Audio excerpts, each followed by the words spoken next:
দুদিন টানা বৃষ্টির জন্য জলে প্লাবিত নির্মহল, যার জন্য সাধারণ মানুষের কথা চিন্তা করে পেছনের গেট দিয়ে পর্যটকদের নিলেও টিকিট কাউন্টার সামনে থাকায় পেছনের গেট দিয়ে পর্যটকদের এন্ট্রি দেওয়া হয়নি, যার জন্য সাধারণ পর্যটকদের আধা ঘন্টা যাবত বসিয়ে রাখা হয়েছে গেটের সামনে।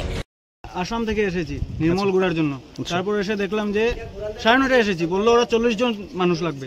40 জন মানুষের পর ওয়েট করতে করে 60 জন হয়ে গেছে, কিন্তু ওরা ছাড়ছে না। আমরা বলছি যে 60 জন হয়ে গেছে, ওরা বলছে না না হয়নি। তারপর 100 জন মানুষ নিয়ে আসছে, এখন 12:30 এসে গেছে। আসার পর ওদের মানে যেখানে নির্মহল, ওদের নিশ্চয়ই যোগাযোগ থাকার কথা, ওরা এখন বলছে যে আমাদের কোনো যোগাযোগ নেই, এখন ওরা এন্ট্রি দিচ্ছে না আমাদেরকে। এখন 9:30 থেকে 12:30, আমাদের কি সময়ের ভ্যালু নেই? এত টাকা খরচ করে, এত রিজার্ভ করে সবাই এখানে এসেছি। এই জায়গা নির্মহল এসছে না? হ্যাঁ, নির্মহল।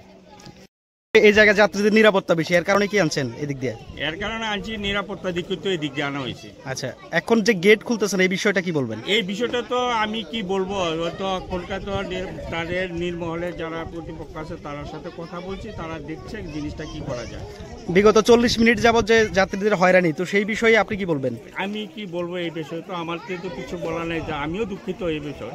তারপর এন্ট্রি না পেয়ে পুনরায় পর্যটকদের ভোটে ফিরিয়ে আনা হয়। বহিরাজ্যের পর্যটকদের মাঝে রাজ্যের নাম বদনাম করার জন্য এহেন কাণ্ডে ছিছি রব সাধারণ মানুষের মাঝে। Bureau report, Tripura TV.